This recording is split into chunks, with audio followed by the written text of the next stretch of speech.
Hey On The Clock fans, you're listening to another episode with your hosts Raul Lascano and George Martinez as they square off and tackle all of today's hot topics in sports news, trends, current issues happening locally and nationally, as well as highlighting some of our local student athletes across the Sunshine State. Now, welcome your hosts, Raul Lascano and George Martinez. You're on the clock.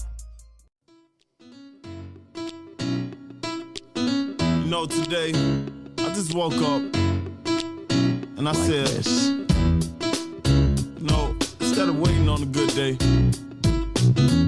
waiting around through ups and downs, waiting on something to happen, I just said, we're gonna have a good day, and all my homies gonna ride today. That's right. And all these mommies look fly today, and all we wanna do is get by today. Hey, we're gonna have a good day, and ain't nobody. That's right. What's going on the clock radio? It's Raul Lascano with my main man, George Martinez. How are you guys doing? We're going to have a good day on this Tuesday, December the 15th. What is it, like 10 days to Christmas? You got to get your shopping in. George, what's going on, brother? How are you doing, sir? Hey, man, just like the song said, it's going to be a good day. It really is, man. We got so much for you guys. You have no idea what's on this agenda. It's some really good topics that we want to talk about. We got to talk about the Bucs and Vikings. It wasn't really a dominant performance. We want to talk about what it looked like, what it should sound like, all those things to us. We have a lot of NFL things. We got, should the Eagles keep Wentz as a starter or Jalen Hurts, but they announced they were going to go Jalen Hurts. What do we think about that? Steelers, man, are they overrated? Some of us think so, man. We got to talk about it. And the Bills. We believe the Bills are the second best team in the AFC. If you don't believe us, argue with your mammy. Also, we're going to talk about my Dolphins playing those Chiefs. And yes, my Dolphins are for real, even though we lost. MVP, we need to talk about who we think is so far this season.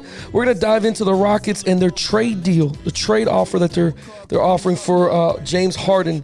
We're going to see what they're going to be getting. Also, we want to talk about Harden. Is he worth it for plus Ben Simmons? We want to talk about that, right, George? We want to see what your guy is worth here.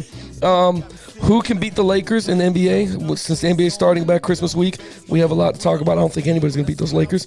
UF versus LSU recap. Some devastating stuff for the Gator fan that is George Martinez. And also in devastation, rest in peace, the Miami Dolphins defensive line and Miami Dolphins defense for giving up nearly 900 yards to North Carolina. And lastly, we want to talk about the Cleveland Indians will be changing their name. It's a lot to talk about. This is a long list of shit. We got to get through this. So don't worry. Sit back. Here we are. We're going to have a great day today, George. Today's the day, buddy. 10 days to Christmas. You're on the clock. And if it's beef, put the piece down, throw up your dukes. It's time to change our ways so we can save the day for the children's sake and make a better place to play. And if it's all good, break out your coupe and grip your wood. And if you're riding dirty, light your spliff and blow your. But do it real big, exactly. This is what I'm talking about, man. That's what you need, a little nappy roots, man. A little nappy That's roots. a great song. That's a great song to get you started on a Tuesday morning. Oh, let me. You're damn right, it's a great song. I'm ready for the rest of the goddamn day. Hey, that's what I'm talking about, man. That got me pumped, man. I'm ready to go. This is going to be a great Tuesday. This is a beautiful Tuesday. How you been, bro? What's going on, man? Mixed emotions going into this Tuesday because Saturday night I went to sleep crying like a little baby. You did.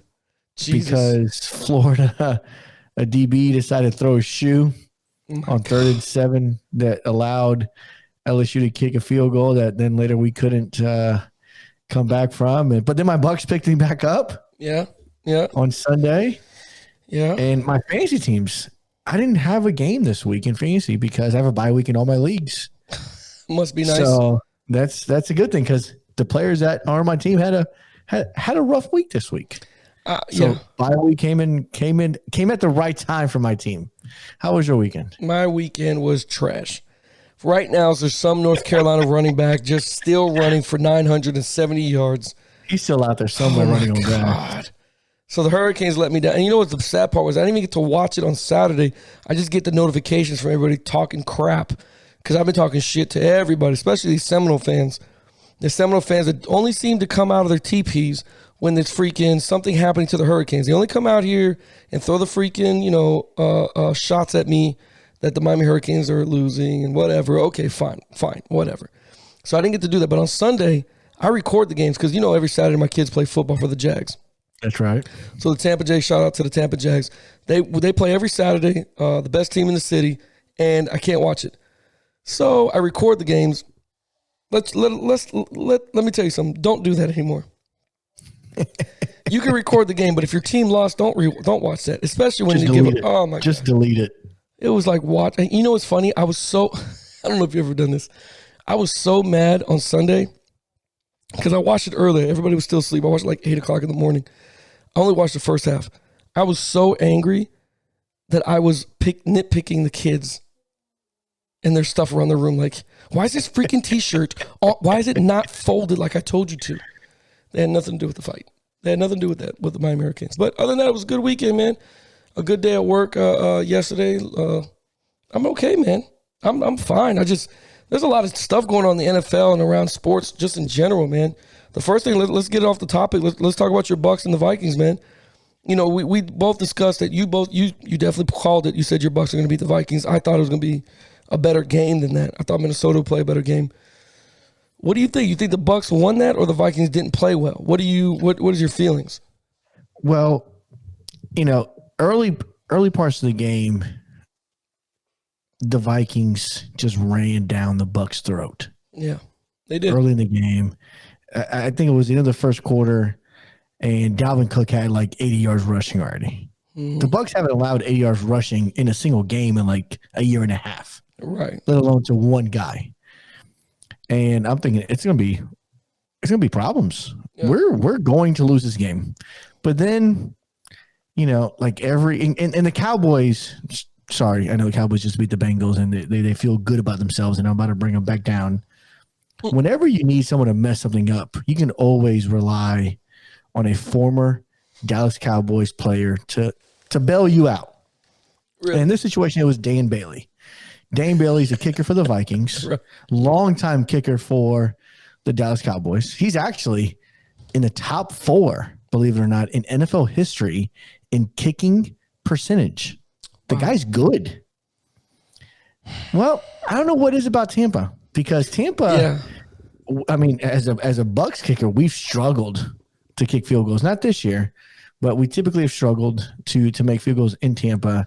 Dane Bailey missed 4 field goals, an extra point, and 3 field goals that, if you add them together, that's 10 points. The Bucks won by 11. It would have been a 1-point game, anybody's game at that point. Yeah. So the Bucks traditionally this year have started off extremely slow on both sides of the ball, and coming off a bye week, you kind of hope that they figure that out. They didn't. Why is that? You said that multiple times on the show. Like, you said that a lot. The Bucks start really slow, and we just don't know why. Coming off a bye, you would think they would come out the first quarter just eager to play. So typically, and it goes back to a point you made. You've made this before. I don't think we do a good job of game planning during the week, because typically most teams in that first quarter, and I know, and you know this, Raul, as coaching high school football, normally that first couple drives in the first quarter is scripted. Mm-hmm. You're calling this no matter what, based on film, based on your preparation for the week, right. And then usually after that, you're making adjustments from that point forward off of that. Right. Well, it seems like whatever game plan the Bucks start out with is okay. Let's find out what doesn't work. Okay. Early. Let's do this all right now. Got that out the way. Now we've gotten that shit out the way. Let's go to the stuff that does work, because the second quarter for the Bucks for the year has been the best quarter for them all season. And then the third quarter coming out of halftime. So the Bucks are doing a good job of the adjustments that, some teams lack in, but we struggle to get going early on. You had Brady miss Gronk on a nice open pass there early in the first quarter. It was good to see Scott Miller get involved. I know JP was at the game. JP Peterson, he's one of the hosts of the FanStreetSports.com, good partner with us, and he was at the game. And I know he was talking a lot about Scotty Miller. Scotty Miller got involved and caught a 50-yard touchdown early. If I told you Scotty played only 5 snaps, it'd be unbelievable. I mean, after that explosive reception, Maybe he should be in the starting lineup a little bit more. He's a guy that can stretch the field vertically. He's the Deshaun Jackson of our offense. And he's also your Julian Edelman for Brady. He is. Brady likes him. Brady loves the ball. He For does. some reason, those guys can connect. He absolutely can. And I agree with you, everything, the assessment that you made. It could be anybody's game. It could have changed. I mean, those field goals, they count for something. And you never know. Something motivational-wise, something could happen. It is what it is, man. And over into the worst division, because you mentioned the Cowboys. So over into the worst division that's in football right now, the toilet division, all right? It seems like they're picking up a little bit more steam. The Washington football team, Chase Young, I don't know if you saw that game, was an absolute freaking monster. And then you got the Eagles, who played very well against the New Orleans Saints team, and I know Pete is not going to like that one bit. But he's not going to like it. But what do you think changed the game? Because a lot of people said, man, Jalen Hurts looks amazing, and I thought he did look good. I think his legs is what was the difference for the Eagles more than his arm, because I think he went 17 for 30, which, still seems good, I guess. But I think they weren't ready to see his speed. Like, how things look on film, like, okay, he's fast, but maybe he's not that fast. Then you get on the football field, you're like, okay, that kid's moving. that kid's definitely moving. So what do you think? You think they stay with Wentz or put Wentz back in, or should they stay with Hurts? Because they announced yesterday Jalen Hurts will be the starter moving forward. And if that's the case, what's the future for Wentz? In this situation, you have to go with Jalen Hurts. Jalen Hurts got you W's. He got you a win. And I agree. I think part of that is having no film on Jalen Hurts as a quarterback. I think that hurt the Saints going into this game. But, again, how do you fix a bad offensive line? All right. And how do you fix a running game that hasn't been able to run the ball very much? Is you add a mobile quarterback component to it. Now, as a defense, and you know this, I mean, we've done this plenty of times at a high school level, you make a defense defend all 11 players on offense, and that includes the quarterback. And now when you got a dedicated defensive end, a linebacker, a strong safety, one of the three has to watch Hurts on the backside of a play. Now all of a sudden, cutback lanes get created. Like Miles Sanders took off for 80 yards on a play. And the play was partially created because now teams that are fast-flowing teams, and the Saints are a fast-flowing linebacker group. When you got a quarterback that's mobile and can potentially pull the ball, well, now you slow those linebackers down, which gives bad offensive linemen time to get down the field to make those blocks, right? Because they can't flow and get to the hole quick enough. And then, Miles Sanders did the rest, but it's because of Jalen Hurts' threat of him keeping the ball. And I think he made enough throws in the game. You look at a quarterback, he went 18 for 30. He barely completed 50% of his passes. But what are the throws that he made? Were the third downs? Were they second and longs? Were they first and long situations where it helped the team in a critical situation? And against a very, very good defense in the Saints, because the Saints are the first overall defense in the National Football League. Right. So these guys are getting after it better than anybody else is. But yet, Jalen Hurts got out of the pocket, made throws, used his leg to get first downs. I mean, the guy had 100 yards rushing by halftime. I saw that. The Eagles ran for 200 and almost 250 yards on the ground. Do you know the last time the Eagles ran for more than 200 yards in a game? It had to be when Westbrook was there, right? It was a long time ago. We're talking Donovan McNabb year. It was it was a long time ago. But again, it's that mobile quarterback aspect of it. It's third down. It's 3rd and 5. Nothing's open because the receivers for the Eagles don't scare nobody. The Eagles know that too. They don't scare anybody. Alshon Jeffrey is like an old man walking out there now. Yeah. Right. Ertz just came back from being on IR for 6 weeks. But again, those guys go off of routes. It's man-to-man coverage. You blitz a young rookie quarterback. What does he do? Finds a hole, and he escapes through, gets you a first down, keeps the chains moving. And again, they ran for 100 yards. And the Eagles, the rest of the year for sure. The Eagles traditionally have had much success with mobile quarterbacks, going all the way back to Randall Cunningham, Donovan McNabb. These guys have I don't know, whatever it is, they've had a lot of success with mobile quarterbacks. Well, and even Carson Wentz, when he came out of college, was a mobile quarterback. He was until he busted that knee. Until he hurt his knee, but then until he got a concussion. Carson Wentz has not been the same since his concussion last year. Put it this way. You know, we shit on the Cowboys a lot for never making it to January because of the playoffs. Yeah. Carson Wentz hasn't made it past December 10th. Ever. He tore his ACL 3 years ago. Yep. He had a concussion 2 years ago. This year he got benched. Something happens to this guy down the stretch that he just falls apart. So, you know, Nick Foles, the biggest reason why the Eagles won the Super Bowl because Nick Foles was a mobile quarterback. Got out of the pocket, threw the ball down the field. And again, he kept plays alive.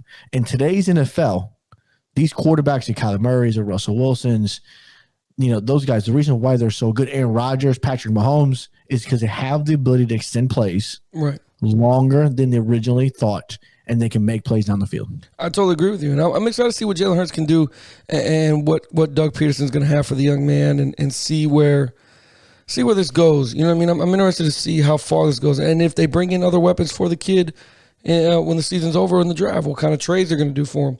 Because I think he does have a pretty good future there. I think the system does fit Doug Peterson's system. I think he fits what Doug Peterson's looking for in his system. So I'm excited about it. I feel bad for Wentz a little bit, but you know, how many chances are you going to give somebody before you have to pull the trigger? I've said this a million times on Facebook, in our Facebook groups of OTC on the clock and things like that. I said this 100 times that how long are you willing to spend time-wise on quarterbacks that are not producing, quarterbacks that are not giving you the wins that you're looking for? You know what I mean? Like Matthew Stafford is a gunslinger. He's a gunslinger. But how, you know, Detroit, when they gave him that man that deal, and they basically said, yeah, screw the team, we just want to keep him. You basically, you know, said you're never going to win a Super Bowl. You know what I mean? But you're happy with your quarterback. Cam Newton, same thing. How long were you going to last with him? James Winston, how long were you willing to last with him? So I'm wondering how long are they going to be invested into Jalen Hurts? You know what I mean? How long are they going to stay with him? Because Carson Wentz is done. I think he leaves the Eagles either after this season. I think he leaves. You know, and if he's never named to start again, we might never hear from this guy. So, question for you, then. I'm going to put you on the clock here. Where does Carson Wentz go? Because I agree with you. I think Carson Wentz is gone in Philadelphia. I think so, too. It would be the smart thing to do as an organization, move on from him. But again, he gets paid a lot of money. Yes, he does. Somebody's got to pick up the tab. Going to absorb that contract. I got a couple of teams that I think about. Well, shoot them out. What teams do you think? Because right now I'm drawing a blank. I can't even. I mean, there's so many teams that are struggling. You know, I know Donald over there, the Jets, basically said, or Darnold, whatever, Sam Darnold. He basically said he wants to stay and wants to be a Jet for life. But I think he's just saying that because he knows the Jets are going to go get a quarterback in the first draft pick. So, but what are the teams that you got? It's got to be a team that it's not going to be positioned to draft a quarterback. Right. Okay. And, you know, in a situation where they want to try to win now. You're talking about a starter. You like go to be a starter for a team. Yeah, I'm talking about him being a starter because for the money he gets paid, if he's going to be a backup, might as well just stay in Philadelphia. Yeah. Philadelphia's not going to trade him away to be a backup. So, your team is going to take him on to be a backup getting paid the money he's getting paid. Yeah, that's what I'm saying. Like, well, he has no value. I mean, I don't know. I don't know what value Carson Wentz would have if you wanted to trade him away. Nobody's going to pick up that tab. What teams do you have him playing for? Because I don't know what he could start for. So, right off the top, the first thing that comes to mind is the Indianapolis Colts. You don't think Phil Rivers has another year or two? They signed Rivers for a 1-year deal. He's a 1-year quarterback, so his contract is over after this year. Mm-hmm. He's older, right? They may want to say, hey, let's go get a guy like Wentz. We can fix him, right? And he's young enough where he can be a long-term plan for a Colts team that's not going to be picking high in the draft. You don't think Brisket? You don't think they'll be okay with Brisket over there? You don't think he? I mean, because up until he got hurt, he was winning enough games. He looked pretty good. So I don't know. You think they just push him back to the side and let Wentz start over him? Absolutely. They signed Rivers for a reason. Otherwise, they would have just kept Brissett in. I think Carson Wentz and Brissett are almost the same alike quarterback. So you think you start Wentz over him? Yeah. He doesn't know the system. I think so. The other team I think of is another quarterback on a 1-year deal is the Patriots. If there's anybody that's going to fit Wentz, and again fits the mold of a New England Patriot kind of guy, it's gonna be Carson Wentz. You figure Cam Newton's on a 1-year deal, right? he's there for now. He's proven he's a starting quarterback again, so he's going to go somewhere else. Wentz can come in, be the Bill Belichick savior with Josh McDaniels there. I think that's a possibility. Now the next year is a little far-fetched. I think, the Denver Broncos could be a possibility as well. That's more reasonable. I would say that too. The guy that's there is not all that great. They have a team that seems to be ready to win now. I don't see the Broncos as being an organization that can develop a young quarterback. They've proven that with Drew Lock. So the Broncos can be the station. Then my wild card here is the 49ers. I thought this from the very beginning. I thought Garoppolo was a bust, more right? than a glorified game manager. I thought so too. I didn't see anything that was super impressive from Garoppolo. I really didn't. And I love Kyle Shanahan as a play caller, as a head coach. I think that guy is a phenomenal. You add that West Coast outside, wide zone concept with Carson Wentz. You give him some weapons in Deebo Samuel and some of the guys, Kettle. You give him some weapons there. I think Wentz can definitely flourish in that switch. But those are my 4 teams that I think he can potentially go to. What are your thoughts? I think those are good teams. I really do. I don't think any team picks up the tab for him. I think his agent tells him, hey, man, you're not really – you didn't put out a good resume last year. Somebody's not going to take a chance on you. Somebody's not going to take a hit. But those are really, really good teams. The Colts one, maybe Patriots. I think with them benching Cam Newton and Stidham stepping in, which everybody thought he was going to be the starter. Everybody thought Stidham, was going to be the guy. We're going to see. I'm a firm believer that anybody in the coaching staff of Bill Belichick and the New England Patriots can make anybody play quarterback. I'm confident in that and make him look good because Garoppolo was there, went 4-0, and everybody's like, oh, Garoppolo's a great quarterback. He's the replacement for Brady. And then they traded him out of there. So I think he can make anybody look amazing.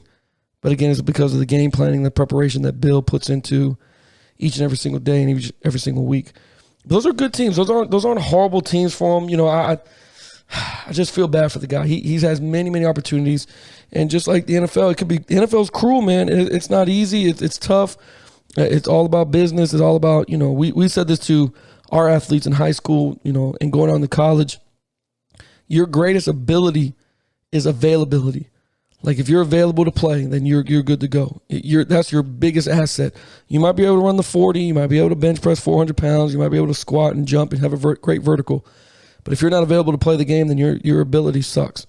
You're a waste. You know what I mean? So poor Wentz, man. I know he's. I pray for the guy, but I look forward to see what Jalen Hurts is doing. Speaking of staying in the AFC a little bit here. Or not AFC, going into the AFC, I want to talk about the Steelers. I am a man who admits when he's wrong. I'm a man's man. I make jerky and I shit with the door open, so I'm a man's man. You know what I mean? But I just want to say, yeah, you were right, man. After watching the Steelers, and I never think any teams completely suck, but after watching the Steelers really just struggle, get shut down by the Bills, I think the Steelers are completely overrated right now. And you had mentioned it weeks ago in the podcast. Every single time we talk about it, the schedule's going to get harder for these guys. They're not going to come out of it crystal clear. And you're right, man. They struggled this past weekend, man. What did you see that nobody else saw? That's probably my biggest question. Like, what did you see that was like, yeah, this isn't what everybody thinks it is? For me, the Pittsburgh Steelers are very good defensively. I think their front seven is pretty good. Their secondary is very good as well. They play well together. But like I told you before, some of the things that are red flags for me with the Steelers are, A, they lead the league in drops. A fundamentally sound team, a team that is focused, that has a clear vision, especially with the athletes, the receivers the Steelers have to lead the league in drops is atrocious. I sat there and watched Ebron, one of the tight ends for the Steelers, drop 3 consecutive passes. And it's not because he can't catch. It's lack of focus. It's lack of mental focus. And, part 2 of it is, and I told you this, when have you ever known a successful Steelers team to not be able to run the ball? You're right. That's one of their staples of that offense and a Steeler Nation type thing. When you think of the Steelers, you think of Jerome Bettis, the bus, even Le'Veon Bell. Yeah. Running the ball down people's throats at will to close out games. The Steelers have become a version of a air raid team. A little bit, yeah. Where they go 5 wide, 4 wide, they dink and dunk, 4 yards of completion here and there, and that's how they pretend to run the ball. Is they throw 4-yard passes to get to 2nd and 6, to get to 3rd and 2, to manufacture yards that way. But when you have, put it to you this way, when Ben Roethlisberger throws the ball 37 times, okay, only completes 21 of them. So just above 50%, right? But for 187 yards. Okay, when you start doing the math there on, right, 187 yards, 21 completions, that's 8 yards of completion. Okay, furthermore, if you go those same 184 yards divided by the 37 attempts, that's 5 yards per attempt. That would be in the bottom third that's not of the NFL in yards per air. To give you a comparison, my Bucks, the risk it or biscuit mentality. Yeah. Brady at 40-some years old leads the league in yards in the air at almost 9.5 yards. His completions travel 9.5 yards before it gets caught. You think that's the playbook, or you just think that's Brady? I think it's Leftwich. Leftwich loves throwing the ball down the field. That's whoever the moron is that's making that decision, because Brady doesn't. Now, again, like Mahomes like 7.5 yards. Aaron Rodgers 7.5 yards. That's kind of where the staple should be. Right. But again, going back to the Steelers, they can't run the ball. They can't catch the ball. Yeah. So at some point or another, when you play bad teams, sure, that all gets covered up because you're playing a terrible team and you just out coaching somebody. You got better athletes. Right. But now when you play a team like the Bills. Are the Bills the second best team in the AFC now? And that's a great question. I have something from yesterday I wanted you to listen to, and the audience, I want them to listen to this. This is Nate Nate, I can never pronounce the gentleman's name. Nate Burleson. God, it messes me up every time. But anyway, he was speaking on the Bills, and he was speaking on their success. And I want you to take a listen to it, and I want to get your thoughts from this once you hear this. Morning here. Did the Bills prove they are the second best team in the AFC? I believe so. Yeah? Kyle said something at the beginning of the show I've been thinking about for 2 hours. He painted this picture. It was really cool, of the Buffalo Bills, like a heavyweight boxer, knocking out another one. And then looking into the camera, and he's like, KC, I want you next. I want you. As soon as he started talking, I started thinking about Mike Tyson. I imagine Josh Allen being like White Tyson, right? And he's sitting there, he's like, there's no one that can stop us. Our offense is impetuous. Our defense is impregnable. We're just ferocious. I want to eat your heart. We want to eat your kids. Whoa, whoa, whoa. Josh Allen, slow down. Slow down. But that's what they feel like. You know what Mike Tyson felt like when he was the baddest man on the planet? Felt like nobody could beat him. And we all witnessed it and watched it and agreed with them. As we are witnessing and watching the Bills, I agree with the confidence. I agree with the cockiness. I agree with the swagger. Offensively, they got it. Josh Allen has made that leap. Stephon Diggs, you can make the argument he's the best receiver in the game. Just look at the numbers. He's leading the league in catches. They got tight end play. They protect their quarterback. The running game is there. Defensively, they just shut down the Steelers. Quality wins. And they're right. They're quality wins. They shut down the Steelers, who, again, like you said, they have a lot of drops or whatever the case may be. Steelers defense doesn't look like it's up to par or the challenge to stop the Bills. The Bills look like they are probably the second best AFC team right now. I agree with that. Now, some might agree, some might disagree. They're going to tell you, no, that after last night watching the Ravens and the Browns, they're definitely not the best, whatever the case may be. Styles makes fights, man. That's a famous quote that was told to me by a very famous coach. And I'm telling you what, I agree with that.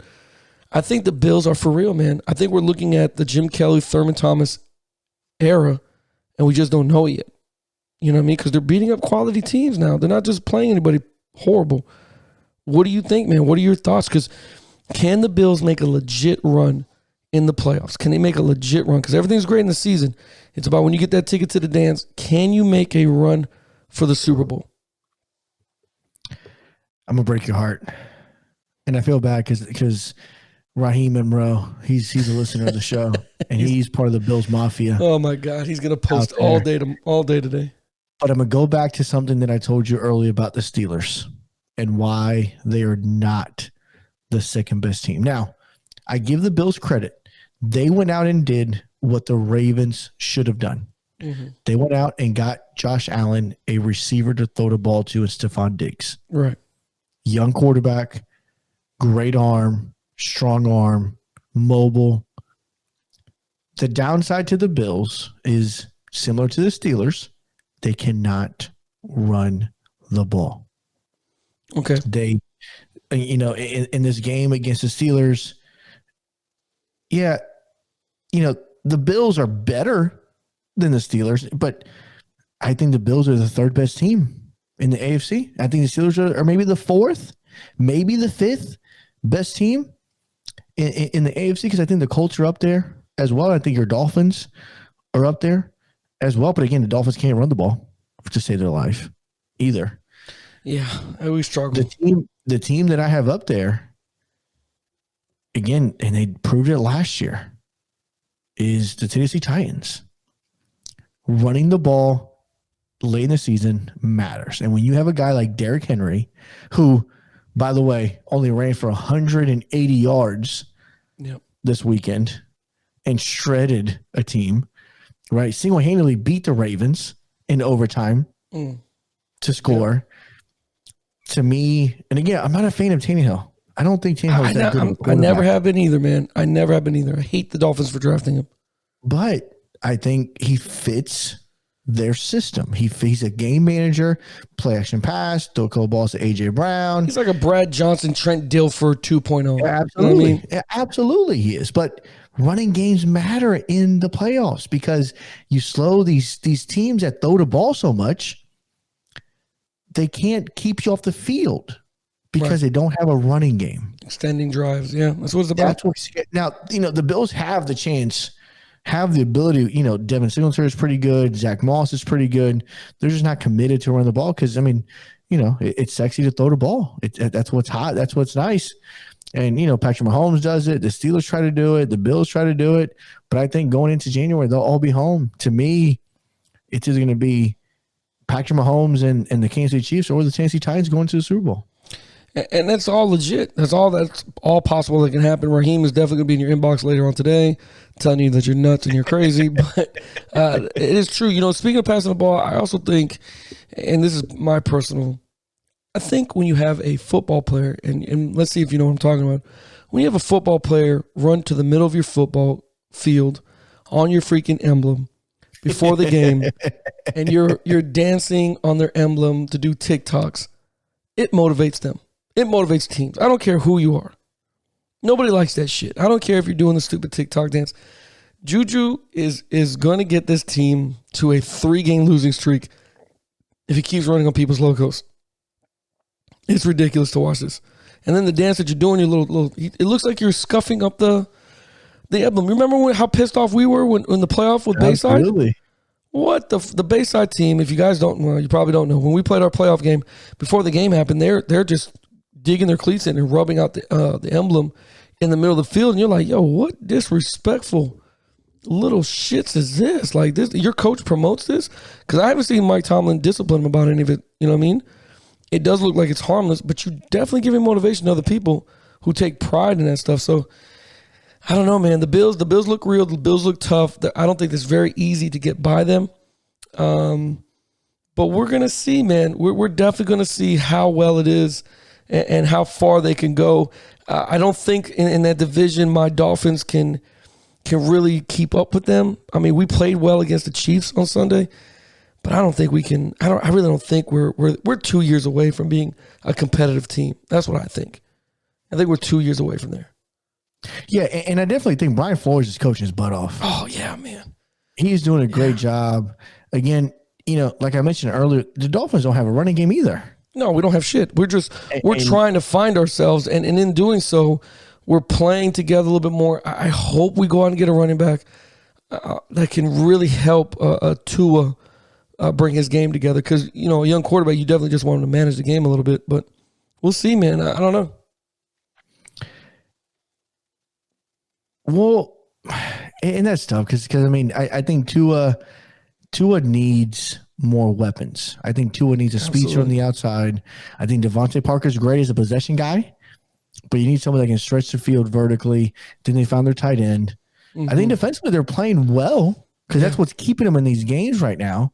But I also thought Kansas City walked into the Dolphins board, spot them a 10-point lead, and said, all right, okay, now we're down by 10. Now it's interesting. Now we can try to I play appreciate it because bit. we got Mahomes for 3 times, so that we picked them off 3 times. I was excited. I was like, okay, here we go. Now we're gonna be in the real conversations. But Chiefs are the Chiefs. They're tough as hell. Tyreek freaking Hill is freaking Superman plus the Flash all in one. And the Chiefs, man, the Chiefs are just so freaking tough. He built that team to be super tough and hard to stop. And fast. Oh, my God. When you think about all the weapons on there, it's just ridiculous, man. It puts defenses in a lot of conflict situation with all the speed they have everywhere. Now, the question I'm going to ask you is, if you had to pick an MVP today, who is your MVP of the National Football League? I'm going to have to stick with the champs and the champs quarterback. Man. I got to stick with Patrick Mahomes. I just don't see, like, he's having, despite throwing 3 picks, he's still blowing teams out by 30. I don't know, man. There's a lot of worthy candidates. I will say that. There's a lot of people that anybody can make an argument for who can be the MVP. More so this year than I have noticed in the past years. Because by now, you start pulling away from the crowd. You know what I mean? Like, it's a clear, okay, yeah, this guy's going to win it. Like with Lamar Jackson. When Lamar Jackson, like, it was clear that he was going to get the MVP. You know what I mean? Now you got probably about 4 or 5 guys with I got Patrick Mahomes edging everybody else. Who do you have? Aaron Rodgers. Yeah, and that's worthy, man. There's nothing wrong with that. So I like to give you stats, and again, because you picked Mahomes, I always have a Mahomes versus Rodgers stat here. Ready to go. Now, like discount double check. You got everything ready to go here. Absolutely. Now, again, keep in mind the weapons that are on each side of the ball. Because that plays a role in the MVP conversation. Patrick Mahomes, 4,200 yards passing. Aaron Rodgers, 3,600. Check for Mahomes. Right. Completion percentage, Mahomes at 68.4. Rodgers, 69.6. Check for Rodgers. Touchdowns, 39 for Rodgers, 33 for Mahomes. Yeah. Check for Rodgers. Interceptions, Rodgers thrown 4. Mahomes now has 5. Yep. Check for Rodgers. You're welcome. You're welcome, by the way, Rodgers. You're welcome. Yeah. Thank you, Dolphins. Record, Mahomes is obviously 12-1, and Aaron Rodgers is 10-3. Yeah. But now, here's a question I got for you. Sure. Name the receivers that play for the Kansas City Chiefs. Sammy Watkins, Tyreek Hill, Kelsey plays over there. Who's the other one? There's one more I'm missing. Hardman, yeah. All dogs, man. All right, so I'll stop you there. That's a healthy list. And I know where this is going down. I know what Yellow Brick Road we're going down. Where here. I'm going. Yeah.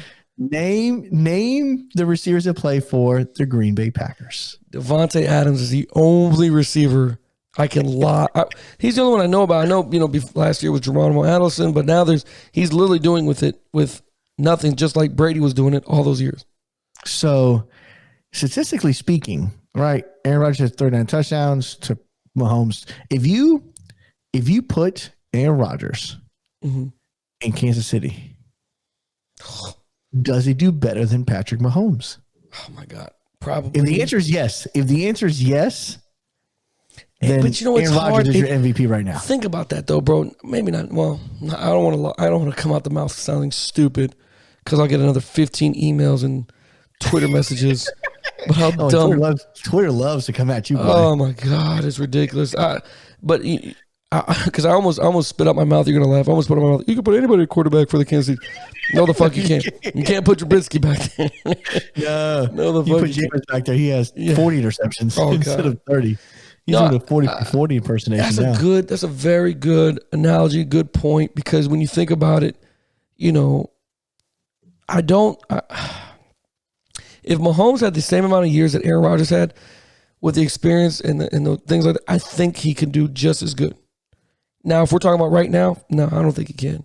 I don't think he can go over. If they made a trade for next year for 2021 where Mahomes went there and Aaron Rodgers went to the Chiefs, no, I don't think he does as well as Aaron Rodgers can. A weapons like that is a quarterback's dream, which is why I told you Cleveland Browns last night, just like I told you, they're Cleveland Browns weapons or a quarterback's dream, an offensive coordinator's dream, which makes you wonder what took you guys so freaking long to become 9-3 and be considered a good football team. You know what I mean? But I don't know. Mahomes to me is edging because he's what 12-1 now. He's clearly like that's why I told you can make arguments for anybody, but it's like right there. Aaron Rodgers is doing phenomenal.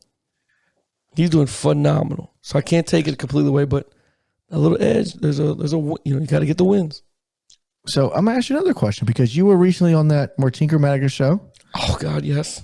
With that guy that was there, the co-host of Root the Truth. By the way, shout out to Root the Truth. She got hired as a full-time co-host and is doing her thing. I love listening to Root the Truth. I'm not gonna lie to you. She's amazing. So congratulations to her. We're definitely really proud of her, for sure. But what constitutes a MVP quarterback? What's the criteria? Because it sounds like you were starting to go down the train of wins matter. Wins matter for MVP conversations. You mentioned, he's 12-1.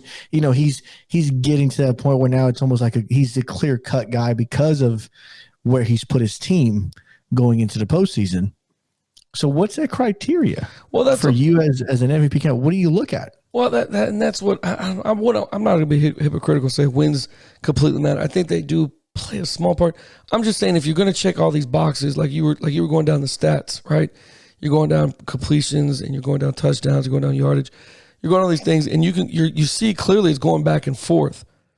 Then when you go down, okay, which quarterback has the wins right now? It's Patrick Mahomes. It's just one of those criteria. I really don't think Patrick Mahomes is a clear-cut winner.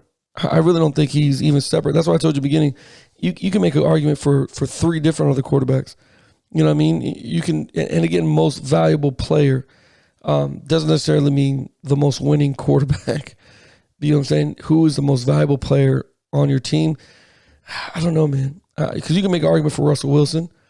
You know what I'm saying? Aaron Rodgers. You can make these are clear, three of the clearest guys that you can be like, yeah, these guys are doing their damn thing. I just have Holmes edging him. I'm talking about small inches, centimeters over some of these guys. Because he can go on a 3-game losing streak right now, and Aaron Rodgers can win 3 more games. Now we're back in the same conversation, in the same boat. And besides, when you talk about criteria and boxes to check, that dude Neil has no idea what box to check. Oh my Jesus. He doesn't know what makes an elite quarterback. He's just going basically off of memory of what he's used to see. I don't think he keeps up with football. I don't think he watches it. I just think he's more like Steve Young. That's who I like. Like he ain't played in 20 years, buddy. So times have changed. I don't know, man. That's a good argument for Aaron Rodgers because he's definitely doing a lot with less. He's not doing as much as the other guys. So that's a good one, man. I'm proud of you. You stumped me on that a little bit. You made me ate my words a little bit. That was nice. I'm not gonna lie to you. Every day I try to be great. It's a phenomenal Tuesday, like our song. Yeah, it's gonna be a good day. Of the show. It's gonna be a good day. Another team I wanted to talk to you about after we're speaking about the Bills and we're talking about MVPs. What is your thoughts about the Cleveland Browns and the Ravens last night? What do you think? Do you think I think the Cleveland Browns are for real? To put up 42 points on the Browns, to take it down to the 2-second mark. I think there's some key matchups that really hurt Baker Mayfield, but clearly the freaking Ravens don't have a defense for putting up 42 points, and neither does the Browns for 47 points. At one point of the game, Lamar Jackson came out of what? It's 45-42. Where do you get 47 points from? It says 47-42 on the screen. Oh, because I guess they must have given him a safety? They gave him a safety, so I wasn't wrong. See? Okay. So let me go back. Let me cue that back up. Yeah, let me cue that back up. I apologize, but it is whatever. So with Cleveland Brown doing that, putting up 42 points on a Ravens defense, moving them to 9-4 now. Do you think Cleveland is for real? And again, this is a battle tested because usually Baltimore comes in there, kicks the crap out of them by the second quarter, and everybody knows what's going to happen. We go to bed early. But Cleveland is probably a year or two away from being contenders in the National Football League. Do you disagree with that or agree? So I think the Browns are pretenders right now because they don't know how to win the big games. They're not mature enough yet. Baker is not there yet to be on that kind of stage. I think the Ravens showed last night why the Ravens are the Ravens. When you have a team that can run again, and I told you this before, I said this earlier on this podcast, teams that run the ball can travel. The Ravens are one of them. Yeah. They run the ball extremely well. Yep. With the three-headed monster there. Now, but again, the Browns run the ball well as well. They got Kareem Hunt. They got Nick Chubb. They do. They got the receivers. They got the quarterback. They're just not there yet. And it sucks because we keep, we said it, about Wentz, and we're waiting for Wentz to come around. We're in the same boat with Baker. We're waiting for Baker Mayfield to come around. At what point do the Browns say it's not the team, it's Baker? I think 3 years. You give him a solid, because now that he put you up at 9-4, the first time in a long time in history of the Cleveland Browns, you got to give him now. You got to give him next year. If he goes 8-5, he does anything. If he meets at 8-5 or better, he gets another year out of that. You know what I mean? But if he starts trending downward, then yeah, because they're young. They're a young team. They're still a young offensive team, man. There's not a lot of experience on that offensive side of the ball. When you think about it, like who really did anything on that side of the ball that you could be like, okay, he's going to lead him. But I don't know. Cleveland looks tough to me. I always told you that, man. I thought Cam Newton, if he wanted offensive weapons, he should have went to Cleveland. He should have gone there. I agree with you. And any quarterback that's looking for a legit chance to win a Super Bowl would go to Cleveland. Yeah. Because you got the weapons offensively. You have a great young core defensive group. Again, it's built from the Browns have done a great job of building this team. They really have. They really have silently too. Besides the guy that throws the ball. And then that's where we agree. That's where it goes back to what I was telling you, how long you allow yourself to be invested into a quarterback before years go by. And now the core that you had is not so young anymore. They're not so fast. You missed your window. I think Baker's on a year-to-year basis, man. He definitely earned another year after this. He's in the wild card spot, so if he can find a way number-wise to get into the playoffs, maybe, but we'll see, man. They'll get in the playoffs. Yeah. They're going to get in the playoffs. For me, the AFC is pretty much set. Okay. As far as playoff teams, you're going to have the Steelers get in. You're going to have the Chiefs get in. You're going to have the Colts get in. You're going to have the Ravens are going to find a way to get in. The Browns are going to get in. And there's going to be one other team that kind of sneaks in there. I think your Dolphins have a chance to maybe make it. Maybe. In there now. We'll see. The Bills obviously going to make it. So I think, AFC is kind of set. Yeah. The Browns have to find a way to win the big games. They do. They really do. You're right, man. I agree with you, man. This is all – listen, everything that's unfolding with the NFL this year, I know despite COVID, the pandemic, everything that's been unfolding this year has been exciting. It hasn't been a boring year of football. It hasn't been, because usually by now, man, like we said, if Tom Brady was with New England, usually we see New England already clinched the division. Yeah, it's wrapped up. They're going to do this.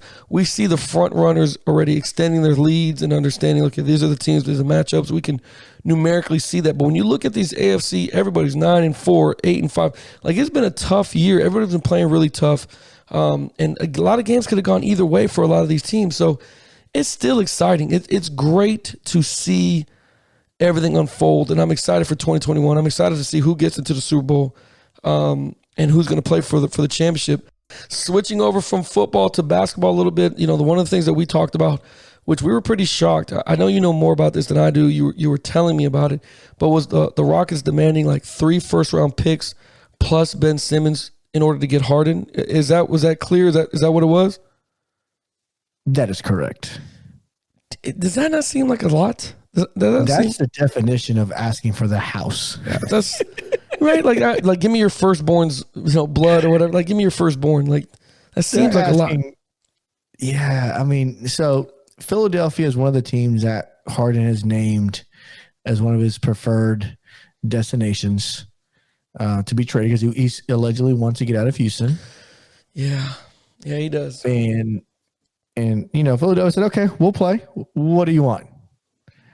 And the Rockets said, "We would like your first round pick this year, next year, the year after that. We also want Ben Simmons, Ben Simmons' unborn child, Embiid's unborn child." And clearly this is a deal that's not going to go through. Like, clearly they made it so impossible that they're going to say no to it. Here's the question I got for you then. Is Harden worth that? Because, again, you got to think about it. Again, I'm not very high on Ben Simmons. I think Ben Simmons does not fit today's NBA. Ben Simmons fits the NBA 25 years ago. True. He does not fit today's NBA. He does not shoot the ball very well.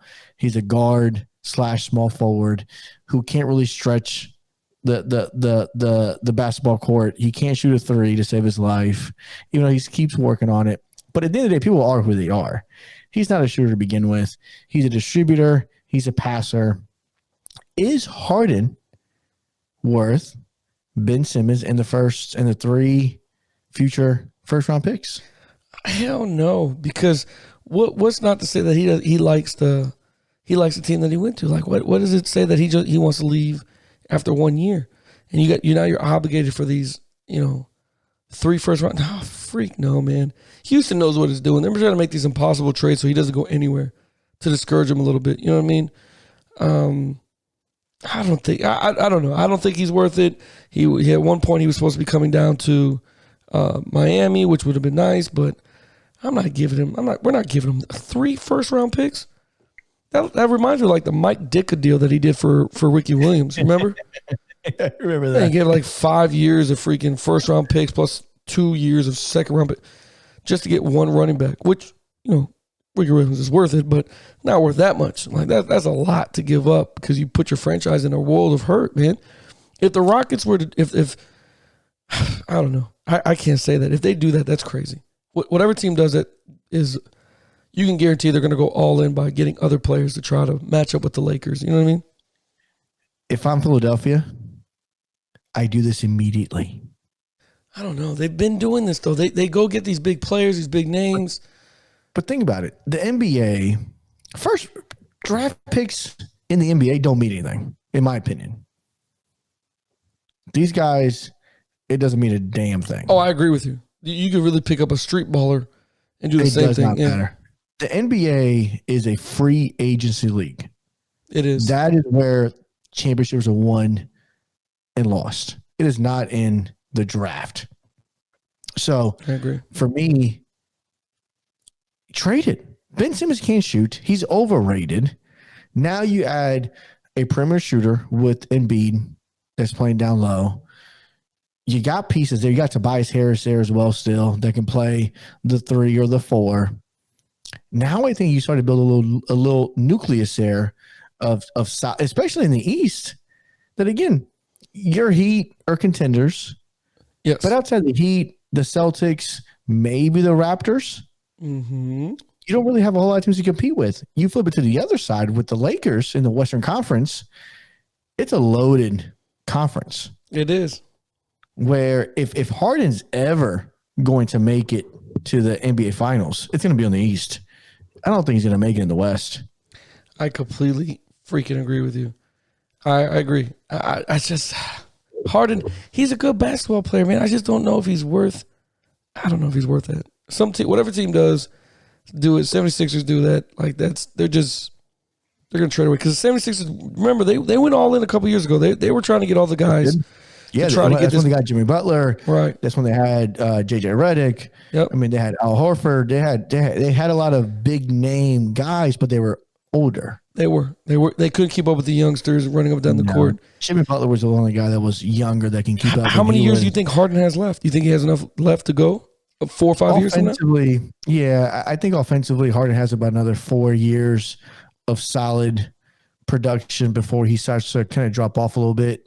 But we'll see. This guy doesn't play any defense.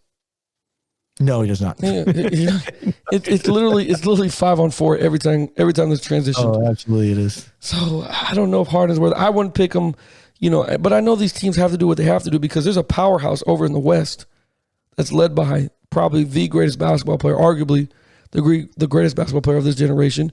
I still love MJ. No offense, LeBron, if you're listening to the show, or anybody else associated with LeBron James, the King.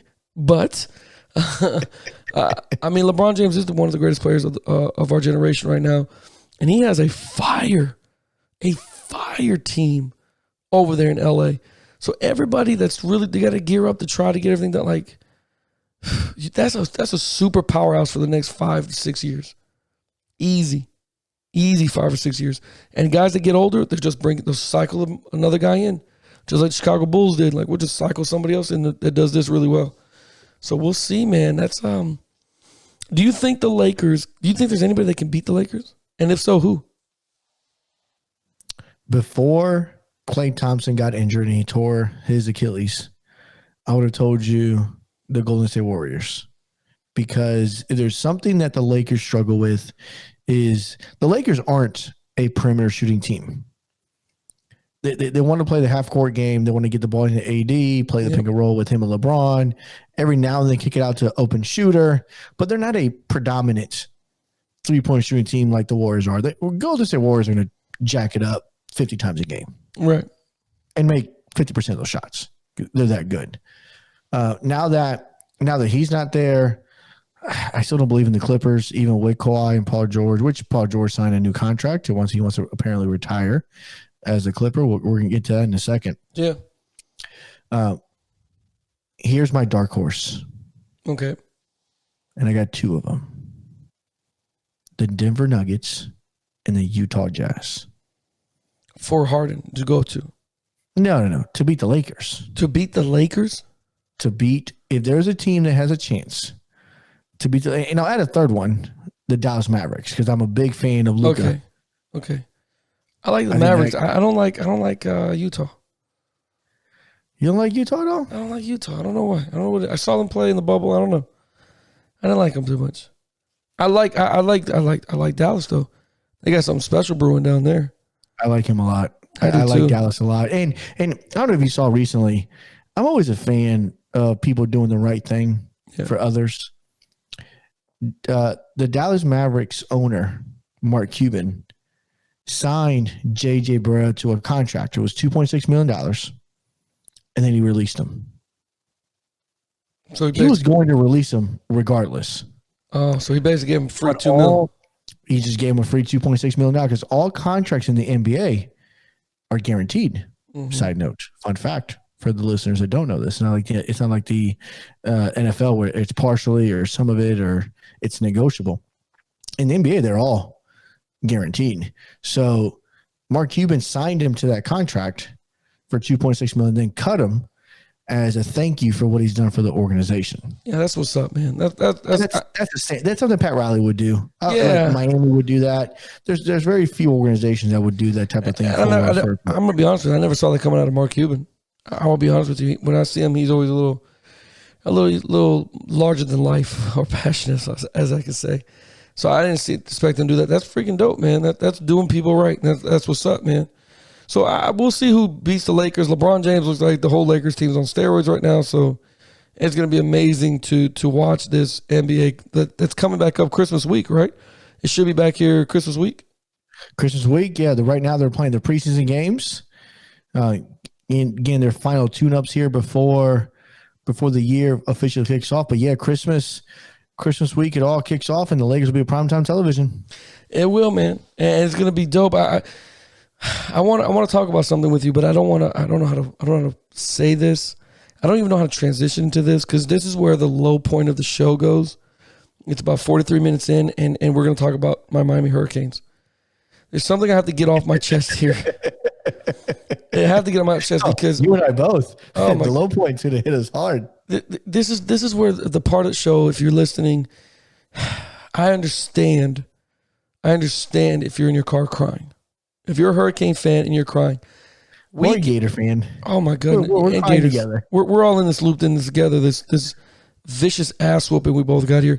I cannot believe I cannot believe we gave up nearly 600 yards rushing on one Saturday to two. One running back had 303 yards. The other one had 268 yards or some crap like that. And the quarterback only threw 12 times, which if I'm the quarterback, I'm like, why do we keep calling these passing plays? Clearly, whatever we're doing running is fine. Get the ball up to these guys. Do you even need 11 on the field right now? Because I feel like you can direct snap these guys, and I don't even need to be out there. I'm going to go play wide receiver. They rushed up and down the field as if we owe them money. That was atrocious, what I saw from Miami Hurricanes. A game like that is what gets people fired. Okay, so again, we didn't talk about this before the show. Clemson did something 3 years ago. Okay. Clemson had a very similar Miami-ish type of game in the sense that they beat a team, they lost to a team they should have won, and defense played terrible. But did they play Miami terrible? Because they played Miami terrible. It was bad. When you think about this, and anybody that knows this, North Carolina is a freaking basketball school. And when I say freaking, you know what I want to really say. They're a freaking basketball school, and we got annihilated rushing the ball. It literally looked like we only had 9 people on the field every time. 9, maybe 5. I don't know. God. Whoever else was on the field was getting run over. But anyways, back then, Clemson had a similar situation, and a good organization makes moves to move the program forward. Okay? So Clemson fired their DC. They hired another DC the year after, and Clemson became a dynasty because the coach had, for lack of better words, the cojones to get rid of a person that wasn't helping his team, was making him worse. Right. Does Manny Diaz fire his defensive coordinator after this past week's performance? You're a Hurricane guy. Yeah. I'm going to ask you that question specifically. I'm going to tell you this right now. If it's down to if I'm the head coach and it's me versus him, he got to go. Because somebody's head's got to roll for that bullshit. Right? You got to blame somebody for that lack of effort, lack of calls, or whatever you want to do, whatever you want to call it, man. It was that bad. That's a game that gets you fired. That's a Greg Williams Jets type of game. Remember, that guy got fired off one play. You know what I'm saying? He got fired off of one play. 62 points, 600 yards rushing, another 180 yards in the air. Are you kidding me?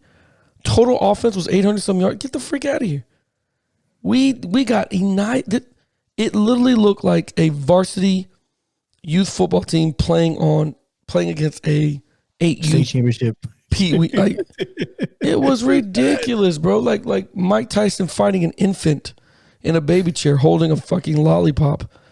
We just got beat up, man. It wasn't cool at all. It wasn't cool. So hopefully we can bounce back. I think we canceled our next game. Thank God. You know, I blame COVID too for that bullshit. I mean that you get fired for that. And at the end of the year, which I'm surprised we haven't heard something by today. Like by today, somebody should have been already like, yo, get these guys out of here. You know what I mean? Manny Diaz, your seat, you're on the hot seat or whatever. And then a coach will be like, well, listen, we released the DC. And I'll go back to play calling. Here's the funny part. I think Manny Diaz is the play caller for the DC, even though he's got a defensive coordinator already. I think he's the one to blame. Wow. You can't fire yourself. And you're not going to fire yourself. That's why you haven't heard anything today. But now, and Will McDonald, listening to the show, a huge North Carolina fan, would tell you this. Did you know Manny Diaz was an assistant to Mac Brown at North Carolina years ago? They used to coach together. Oh, great. That's so awesome. Guess who knew his scheme better than anybody else? I agree with you. They exposed him. They did. And Blake Baker, that he's a defensive coordinator for us. And I think he's the inside linebackers coach. You fire him. He's got to go. You got to go. It's nothing personal. Someone's got to fall on the sword. Nobody gives up 600 yards rushing in college unless it's Clemson versus Temple.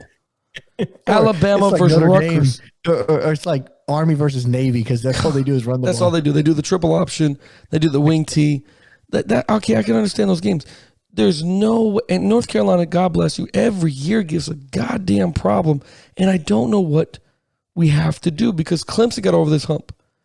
What are we missing? Are we missing culture? Are we missing players? I have no idea because I tell you what, Clemson got over the hump and they became a powerhouse. They've become a powerhouse. So you got to figure something out. You just can't keep taking losses to these schools that are traditionally known for playing freaking basketball. The school that produced Michael Jordan beat the crap out of us. You know what I mean? Like, it was hard to watch, man. And you know what? I mean, for us, as a Gator fan, we were literally a shoe away from maybe playing in a national championship. That's such a good, like literally a size 11 cleat. So, fans, if you missed the game, we're struggling to beat LSU, a 3-5 team at the time. And, LSU's driving. We get a stop on third down, and there's probably about 40 seconds left in the game. And on the stop, as we tackle the player, his cleat comes off. And in celebration, the DB chucks the cleat about a good 20, 25 yards down the field. Now, you're like, George, he's happy he made a play. He threw a cleat. Why is that a problem? So people that have a problem with the call, it was called unsportsmanlike conduct. Yeah, you can't do against the Gators. Right. It's what a delayed game is. Right. So here's a picture. There's 47 seconds left. This player that made the reception is also on the punt team. Well, his cleat is now 20 yards down the field. He's got to go get it, get lined back up, and snap the ball, or they got to replace him because the defense threw the cleat down the field. So because of that, there's a delay game penalty because it almost looks like the Gators were on purpose stalling the game. They weren't. They were celebrating. Right. That's all it was. And, they accept the penalty. Later, the LSU kicker kicks a 57-yard field goal. Right. And the Gators come back. They drive down the field. They get close to making it. They kicked a 54-yard field goal that was no good. Right. And LSU ended up winning the game. But it should never even gotten to that point. At all, man. It definitely should have. Your Gators you guys play better than that. Yeah. We are better than that. But again, I'm going to tell you something I told you. I asked you the question. I'm asking myself the question. Right. We should get rid of our defensive coach. Because with the defense, as far as athletes that we have defensively, there's no reason why a team like LSU, who, by the way, started a freshman quarterback. This kid was playing high school football the year before against the Gators. Right. And he just picked them apart left and right. Yep. And I tell you what, he has a bright future. He has a huge future. Do you think this ruined the Heisman talk for your quarterback, Trask? Absolutely did. Oh, yeah. I think his Heisman chances just went out the window. It did, man. Who goes in front of him now? Fields. Fields? I think Fields was out of the talks simply because of the, should they be in the playoffs? Should they not be in the playoffs? Right. What should we do? Ohio State, we don't understand. They don't play 5 games, a terrible schedule. They don't play nobody. Now I think that puts Fields back in the conversation with, Matt Jones, who plays for Alabama, Trevor Lawrence. If anything, I think this gives Trevor Lawrence the upper hand to go back to back. Yeah, I agree with that. I mean, Matt Jones, he beats Alabama. Yeah, and wins the national championship. He's your Heisman. Clear cut, no questions asked. Well, is the Heisman comes out before the national championship, right?